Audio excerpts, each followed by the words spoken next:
بسم اللہ الرحمن الرحیم۔ حضرت جعفر طیار علیہ السلام۔ سیدنا جعفر بن ابو طالب مسلمانوں کے سب سے کامیاب سفیر مانے گئے، جنہوں نے حبشہ میں مسلمانوں کا مقدمہ کمال مہارت سے لڑا اور جیتے۔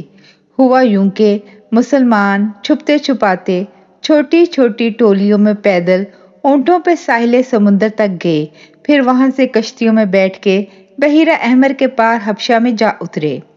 200 کلومیٹر کا سفر کر کے حبشہ کے دارالحکومت اکسوم پہنچے۔ اکسوم میں نجاشی کا دربار تھا۔ مسلمانوں کے 101 لوگ ہجرت کر کے حبشہ پہنچے۔ نجاشی کا اصل نام اسہمہ تھا۔ وہ نیک، صالح، سلجھو اور عادل بادشاہ تھا۔ مکہ کے دشمنوں کو بہت تکلیف پہنچی کہ مسلمان اتنی بڑی تعداد میں ان کے ظلم سے نکل کے حبشہ پہنچ گئے۔ ابو سفیان بن حرب، ابو جہل اور قریش کے دوسرے اکابرین دارالندوہ میں اکٹھے ہوئے۔ دارالندوہ آقا صلی اللہ علیہ وآلہ وسلم اور مسلمانوں کے خلاف ہر گھٹیا سازش کرنے کی مروجہ جگہ رہی۔ سب بدطینت سر جوڑ کے بیٹھے۔ پھر انہوں نے فیصلہ کیا کہ ایک وفد حبشہ بھیجا جائے۔ حبشہ کے مقربین کو تحائف کی صورت میں رشوت دی جائے اور مسلمانوں کو حبشہ سے نکال کے مکہ میں لایا جائے۔ اس مقصد کے لیے انہوں نے 2 عیار ترین لوگوں کا انتخاب کیا۔ ایک عمرو بن عاص جو عاص بن وائل کا بیٹا تھا، دوسرا ابو جہل کے قبیلے کا عبداللہ بن ابی ربیع جو کہنے کو آقا صلی اللہ علیہ وآلہ وسلم کا پھوپھی زاد بھی تھا۔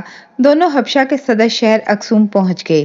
نجاشی اور اس کے وزیر مشیروں کو رجھانے کے لیے تحائف کی صورت میں ایک عربی گھوڑا، چمڑے کے نفیس پارچہ جات اور نجاشی کے لیے دباج کا قیمتی جبہ ساتھ لے گئے۔ جاتے ہی انہوں نے ساز باز شروع کر دی۔ تجارت کے سلسلے میں ان کا پہلے بھی ادھر آنا جانا رہا تھا۔ جن جن سے شناسائی تھی ان کے ذریعے بڑے افسروں اور وزیروں تک رسائی حاصل کی۔ انہیں یہ باور کرایا کہ ہمارے شہر کے کچھ بدرہ مجرم بھگوڑے باغی ہو کے ادھر آ چھپے ہیں، ہم انہیں لینے آئے ہیں، انہیں حبشہ سے بے دخل کر دو۔ افسروں نے رشوت لے کر مسلمانوں کو طلب کر لیا اور سب کو پکڑ کے پابند زنجیر کر دیا اور حتمہ حکم کے لیے بادشاہ نجاشی کو خبر دے دی۔ نجاشی نیک اتوار اور عادل بادشاہ تھا، جانتا تھا کہ کسی بھی الزام کی صورت میں ملزم کو صفائی دینے کا حق حاصل ہوتا ہے۔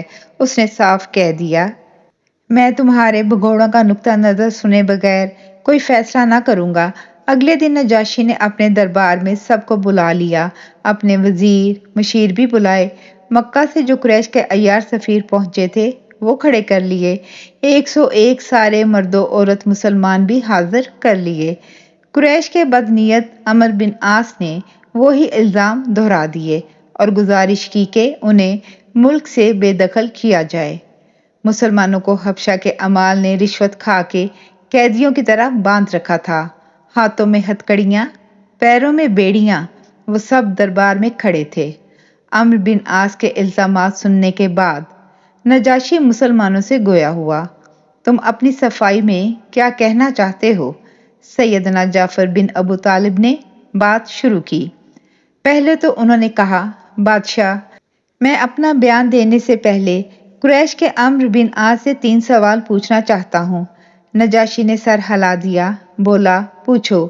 سیدنا جعفر رضی اللہ تعالیٰ عنہ بولے، بادشاہ، ان سے پوچھیں، ہم میں سے کوئی کسی کا غلام ہے جو اپنے مالک سے دھوکہ کر کے بھاگا ہے؟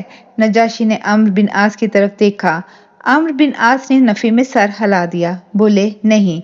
سیدنا جعفر رضی اللہ تعالیٰ عنہ نے کہا، بادشاہ، ان سے میرا دوسرا سوال یہ ہے کہ ہم میں سے کوئی کسی کا خون کر کے یا کسی کو زخمی کر کے آیا ہے؟ عمرو بن عاص بولا، نہیں۔ دربار میں درباریوں کی قطاروں میں شہد کی مکھیوں جیسی بنبناہٹ ہونے لگی۔ سیدنا جعفر نے تیسرا سوال پوچھا، بادشاہ، ان سے دریافت کریں کہ ہم میں سے کسی نے کسی کی چوری کی ہے، مال لوٹا ہے یا کسی کو مالی نقصان پہنچایا؟ بادشاہ بھی مسکرا کے عمرو بن عاص کے خاموش سوچتے چہرے کو دیکھ کر ابرو اٹھا کے اشارہ کرنے لگا، بولو۔ عمرو بن عاص نے کہا، نہیں۔ درباریوں کے ہجوم میں لوگوں کے چہرے پر ایسا تاثر آیا جیسے سیدنا جعفر نے اپنا دفاع مکمل کر لیا ہو، مگر سیدنا جعفر تو بات کرنے کے لیے اب تیار ہو رہے تھے۔ آخر اپنے جذبات پہ قابو پا کے کہنے لگے، اے عادل بادشاہ، ہم دنیا کی جاہل قوم تھے، بتوں کو پوچھتے تھے، حلال و حرام کی کوئی تمیز نہ تھی، فواہش و عصیان میں غرق رہتے تھے، حرام کو ہم نے حلال کر رکھا تھا، انسانیت کی کسی اعلیٰ قدر کا ہمیں کوئی پاس نہ تھا، کوئی برائی ایسی نہ تھی جس کی ہمیں عادت نہ ہو۔ ایسے میں خدا کی رحمت ہم پہ ہوئی اور خدا نے ایک برگزیدہ صادق الامین ہستی کو ہم میں رسول بنا کے مبعوث کیا۔ ان کا حسب نصب، فضل، شرف، صدق و امانت، عفاف و دیانت، تقوی و طہارت اور انسان دوستی سے ہم سب 40 سال سے آشنا تھے۔ اس رسول حق صلی اللہ علیہ وآلہ وسلم نے ہمیں ان گنت بتوں، دیوتاؤں اور دیویوں کی پوجا کرنے کی بجائے صرف ایک خدا کا حکم دیا، صرف جس خدا نے اکیلے اس کائنات کی تخلیق کی۔ ہمارے آقا صلی اللہ علیہ وآلہ وسلم نے ہمیں حکم دیا کہ ہمیشہ سچ بولو، غیبت کبھی نہ کرو، امانت میں خیانت نہ کرو، وعدہ جو کرو تو اسے ایفا کرو، اچھائی کا حکم دیا اور برائی سے روکا۔ آقا صلی اللہ علیہ وآلہ وسلم نے ہمیں تہمت لگانے سے منع کیا، بڑائی صرف خدا کی ہے اور انسانوں میں معصیت نیک اعمال سے ہے۔ آقا نے ہمیں ڈرایا کہ اس دنیا کے بعد ہمیں پھر سے اٹھایا جائے گا اور وہاں پھر خدا کی عدالت سجے گی، جہاں عدل ہوگا، گناہ گاروں کو سزا ملے گی اور نیکوکاروں کو انعام سے نوازا جائے گا۔ صرف اس وجہ سے ہماری قوم نے ہمیں اذیتیں دیں، ہمارے کمزوروں کو مارا، ہمیں ستایا، دھمکایا، انہوں نے ہر سختی کا حربہ استعمال کیا کہ ہم نیکی کی اس راہ سے پلٹ جائیں، ہمارا جینا وہاں مشکل کر دیا۔ ہمارے آقا صلی اللہ علیہ وآلہ وسلم نے ہمیں آپ کی طرف کوچ کرنے کا حکم دیا کہ جاؤ، وہاں انسانوں کی قدروں کی پہچان ہے اور وہاں تم لوگوں سے عدل اور احسان کا سلوک ہوگا۔ اس لیے بادشاہ ہم نے اپنا وطن چھوڑ کے آپ کی ہمسائیگی کو ترجیح دی۔